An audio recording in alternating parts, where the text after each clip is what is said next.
Welcome to the Enlightenment Sangha. I'm so glad you could join us, and I think you're going to find today rather interesting.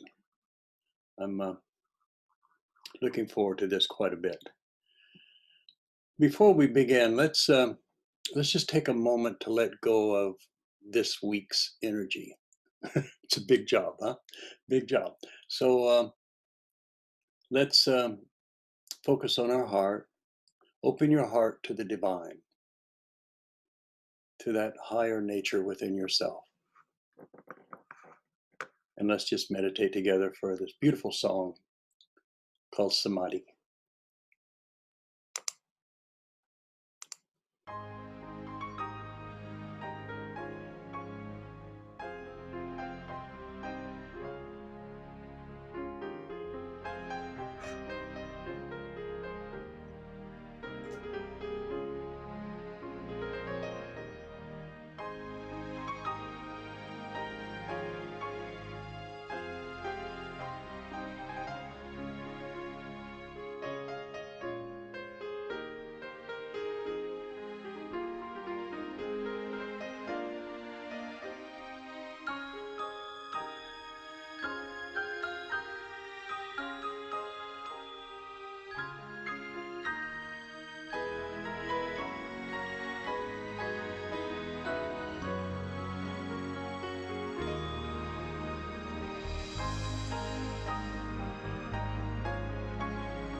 Take a breath.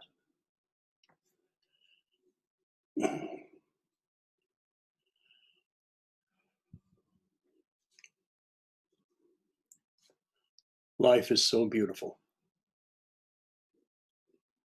It really is magical.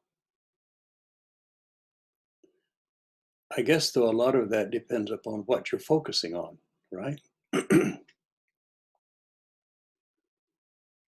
I love to focus on nature. I love to focus on people. People are beautiful. Now, they misbehave, they're deluded, they're acting out, but I'm watching the divine play of Leela, the dance of Leela, of existence. And life is incredibly beautiful. It's full of magic. And if you're not feeling that beauty and if you're not feeling the magic, then maybe it's time to start your self discovery a little deeper, because you can find beauty and magic anywhere if you go deep enough into your heart. I know you don't believe that, some of you anyway, but you know, go along with me. I'm just telling you my experience. I live in Portland. There's a lot of strife going on here. A lot of people are up in arms. I'm not fazed by any of it. It's too much beauty, too much loveliness. I could focus on the things that are going on around me that are full of strife and anger and outrage and pain and suffering, recriminations. But I find if I do that, it doesn't make my reality a happy place. I'm not running away, I'm just focusing on other things. So that brings us to what I would like to talk to you about today, and that is self discovery. In a world full of strife and anger and change, and things are being turned upside down on a daily basis, and you're being forced pretty much to stay at home and not get out and do your usual escapes like going to football games or rave parties or dinner parties or movies or things that we've always used to distract ourselves from what's going on. We are in our home. We're sitting in our homes and we're contemplating death. Death as your advisor is highly recommended on the spiritual path because we recognize that everything is transitory. Everything has an ending, and your life has an ending. And we don't like to think about that, especially the ego part of you does not want to think about your death. It absolutely doesn't. And yet,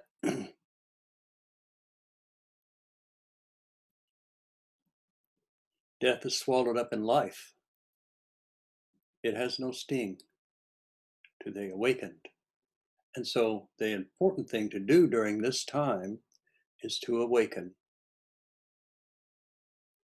And that's what we're all about here. When death is your advisor, you can't get away from it.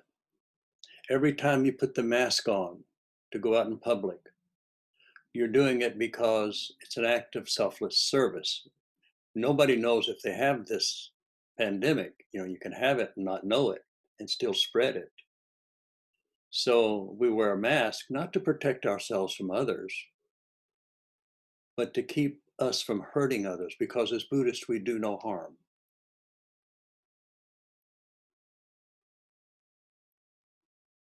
But still, every time you put that mask on, you're thinking about death.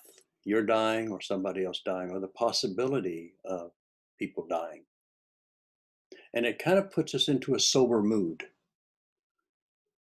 And people are really tired of the sobriety of what this pandemic is causing us. But I suggest that you use these few months or maybe a year or so, however long it's going to take, to go into a self Buddhist retreat for yourself. Buddhists go into retreats. They go into a 3-day retreat, a week-long retreat, a 7-day, a 3-week, 3-month, or whatever. They go on and on. Sometimes they go on these retreats for months, maybe years.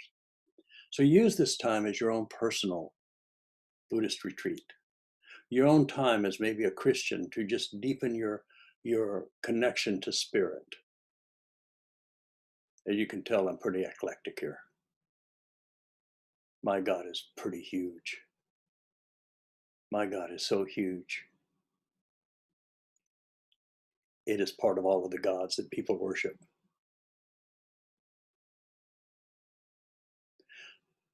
But I digress. Well, going back here to why people are now interested in enlightenment is because they realize there's something to death. That's, what can I say, pretty fatal. There's a finality to death. um, sorry to laugh on your grave, but I am Shiva. So I'm here to help you. I'm here to take you into enlightenment the best I can. I've had wonderful teachers in this life. I have wonderful teachers in this life. Everyone and everything is my spiritual teacher right now. They're all trying to show me something about my nature, something about my heart. I'm always being challenged by God in the form of people and activities that are going on around me to always look for the highest and the best, to always look for enlightenment. There's a method that, or not even a method, there's a path. That's it. There's a path called tantric mysticism. And in tantric mysticism or tantric Buddhism, you're taking the lowest energies and pulling it into the highest.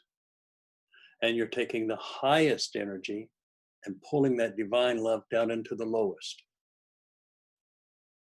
I'll repeat that. It's really kind of cool. You're taking the lowest, the people you can't stand, the people you see that are bad players on the earth, the people that you see are doing horrible criminal things to others.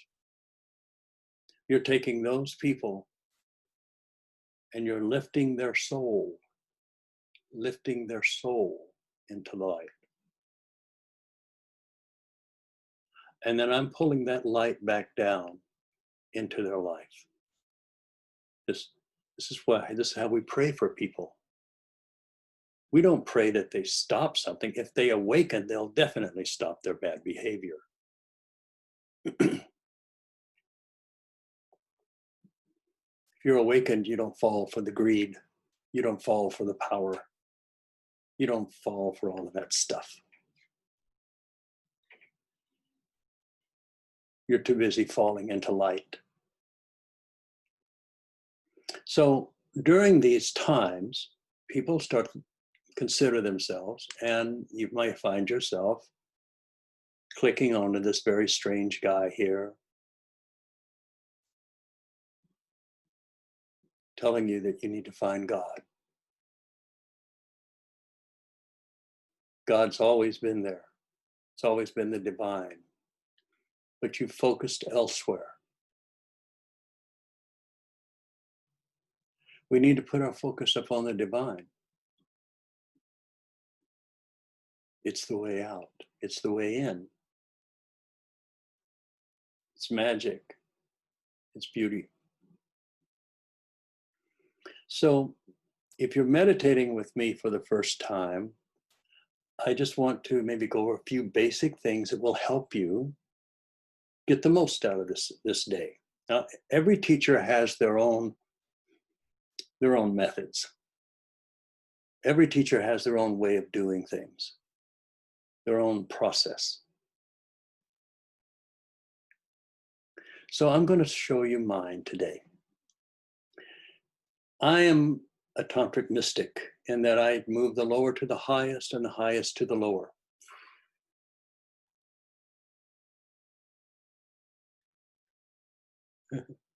And I like to play music. There's a couple of reasons for playing music as we meditate. One is that if I become perfectly still in the silence, you may think your screen is stuck and you might try to refresh it. And really, I'm just very, very still. So we play music, so you know that there's something that I'm meditating that your screen didn't freeze up. I know it's one of those things. And I've chosen particular music that I love, music that I can meditate to. And this music that I meditate to is by a group called Zazen. And they have amazing albums. I think you can still download their albums for free on the Rama Meditation Society page. I think that's where it still is. But if you're curious, you can email me and I'll find out and send you the link. But Zazen was a group of 3 individuals who were world class. They were studio musicians, world famous musicians. And these 3 guys went to my teacher and said, we would like to find enlightenment through music. And their music is extraordinary. Now, when you're listening to their music, how I listen to it, okay? I got this while I was studying with my teacher.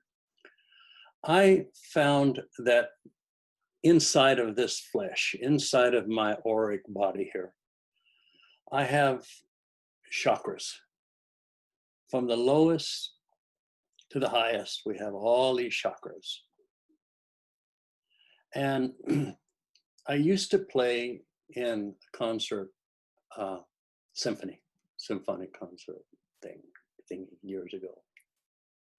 And so I know what it's like to be in a symphony, playing music and blending with the other music that's in the room, you know, the tubas and the flutes and the drums and all of these things they created like a solid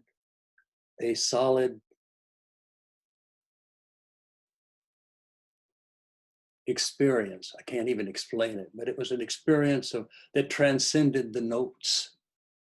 That each individual note was nice, but when they all came together in just the right way, in just the right time, at just the right volume, no discord unless it was planned, then as you were playing that music, you will be transported into a beautiful, beautiful world. And these 3 monks over the years put out many albums. And I play their music because it's the music of my lineage. And as you listen to this music, imagine the inside of you as like a keyboard, a piano keyboard, where the lower notes are, you know, down around the spine, the lower part of the spine, and the higher notes are above the crowd, the up here, and everything in between. And so when the music is playing, you'll feel inside of you, if you're tuned into me, you'll feel that music hitting you in all of these places at once, as if you're playing a symphony. You're sitting there and you're watching this music come from the base of your spine, come up through the top, and maybe come from the top and come back down, and maybe they even do it simultaneously. So try to stop your thoughts as you meditate with me and I play this music. And as you play this music, let the higher notes take you up, and then you'll find sometimes some of the notes are starting low and building up again. Sometimes there's maybe some percussion.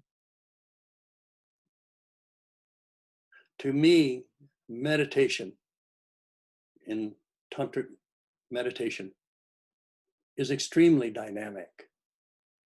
It's not just a single thing. It is a symphony being played inside of me with my intention on spirit. And the music is just hauling me there. These guys melded with my teacher in this music, and it's become a force. It's like music I've never heard.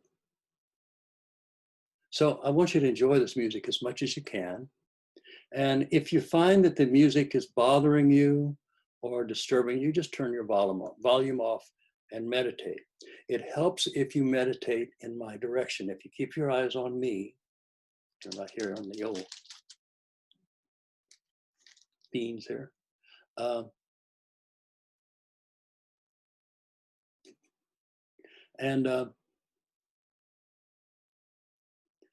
that allows for a transmission. If you just stop your thought, let the music work you inside, and you keep your attention here, there will be magic that takes place between us. So let's try it with, let's see, we'll try it with this song. The music I'm playing today comes from one of the Zazen albums of some Mandala of Light, I think it is. I'll have to look it up in a bit. I had it before I came here, but I have no thoughts now, so I'm having trouble. So forgive me as we listen to Night Shadows.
Good. Take a breath.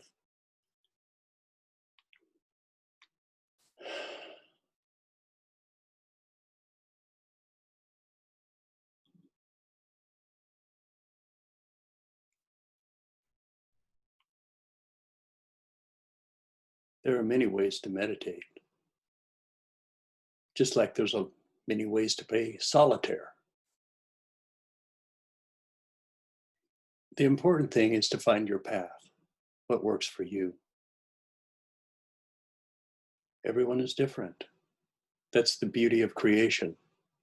In all of creation, throughout the universe, there is not a single atom that's exactly like another one. Not when you get down to the real nitty-gritty. Everything is different. Everything is unique. And everything is always changing. And we're stuck in this movie, watching this film go by, and we think that there's time and space in each other. There's really just the divine.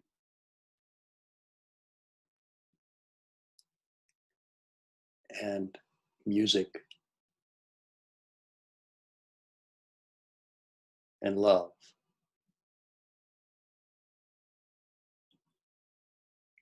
Don't get caught up in this world. This is just a dream here. You're much more than this. This life will come and go, but you will remain. Everything will come and go. Nothing will remain but enlightenment. And when I say you will remain, I'm talking about your enlightenment will remain. So I'm going to meditate with you for, oh my gosh, give me a second. We're going to do 3 songs. This will be about 15 minutes. Just open your heart and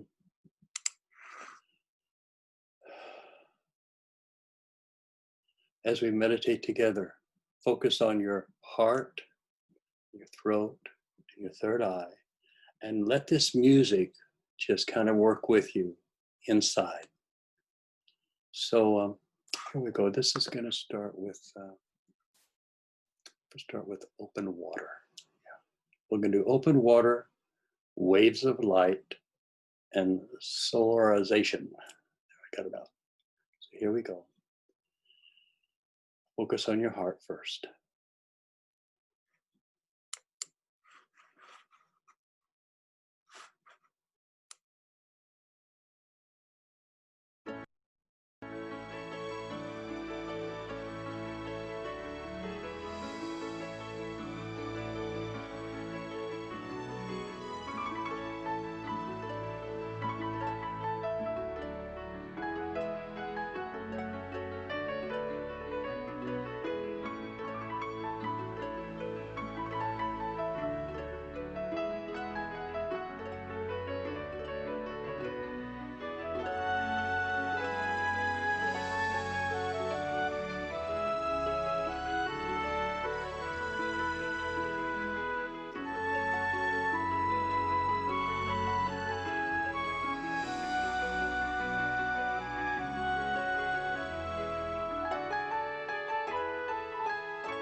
Take a breath.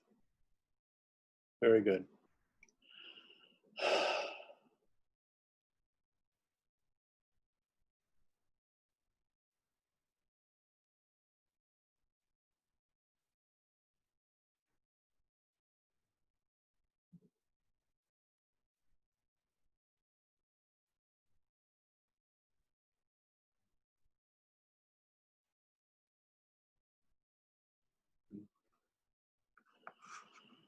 So I think I'd like to meditate with you for 3 more songs. Um, Hopefully this will help you in your daily practice. Um, Once this video is put on YouTube, if you're having trouble meditating, you can always come back and pick out the parts where I'm meditating, and we'll meditate together again. So yeah, let's do 3 more songs. I guess that'll be it. Thank you very much. I love you. It's love that binds us together. It's love that makes everything. It's only God.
Namaste.